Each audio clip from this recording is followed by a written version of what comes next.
Pag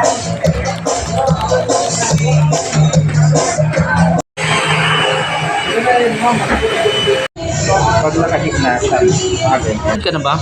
1 year na yung nalipas. Kaya tayo bari-bari. Lalagyan pa ng cotton pants.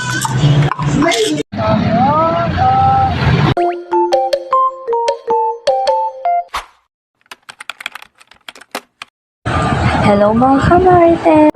For today's video nga, Friday ito at pupunta kami ng barangay sa amin para nga asikasuhin ang aking solo parent.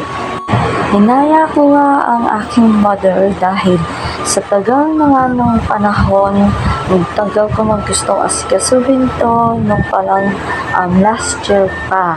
And wala din naman ako ginagawa, nasa bahay lang din naman ako para naman may magawa ako sa buhay ko, di ba? Actually, dati ko pa inasikaso ako na mag-isa, pati yung 4-piece. Kaya nga lang, nasaraduhan kami. Kaya eto, nagpasama na lang ako, nagpagupit dahil nga feel ko magpagupit kasi nga ang init at ang aking buhok ay nalalagas-lagas. So, namiss ko nga ang short hair and ayan, ang pinagupit ko nga ang buhok ni Catherine Bernardo. Tapos, dito nga ako nagpapagupit sa may Balibago lang sa Mountain View Max Salon. Simula nga, nung buntis ako, dito na nagpapagupit.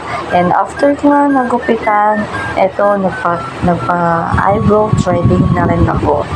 Dahil nga isang tagal ko na din hindi nakapag-eyebrow threading kasi sa mall talaga ako nagpapa-threading niya sa labor.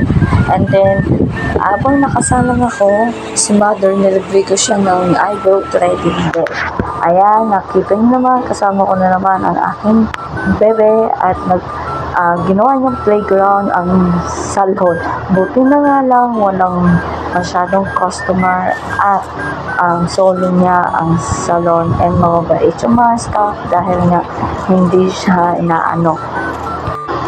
At by the way nga, nagustuhan ko ang ginawa sa akin ni Kuya Mars na eyebrow threading. Kala mo nakakilay talaga ako. Napakaganda, astig. Babalikan ko to si Kuya. And ayan na nga ang ating finished product. Ang ganda, diba? Namumula talaga ako. Tignan niyo yung mukha ko. And syempre, bayaran portion na. Tignan niyo ang aking hair. So, eto si ate. Magbabayad na ako for mabarya galing sa kansya and sa mga benta ng yelo. Actually, papalit ko dapat siya sa pure gold. Kaya lang nga, sabi niya kailangan niya yung barya. Kaya ito, binayaran ko na dyan. Ang ganda nga ng buhok ko dyan. Tignan nyo. Akala ko paglabas, maging kamukha ako si Catherine Bernardo. Charis! Pagkatapos nga nito, lalabas na nga kami at uuwi na kami. Yun nga lang naman, ang laso pa nga gumana dyan, kaya naman i-develop, hindi pa siya nakatulog. Kaya ayan, umuwi na lang kami ako, tapos iwan din ang pati ko. Oh my God. So ayan po, pauwi na nga kami dyan. Thank you for watching. Bye-bye!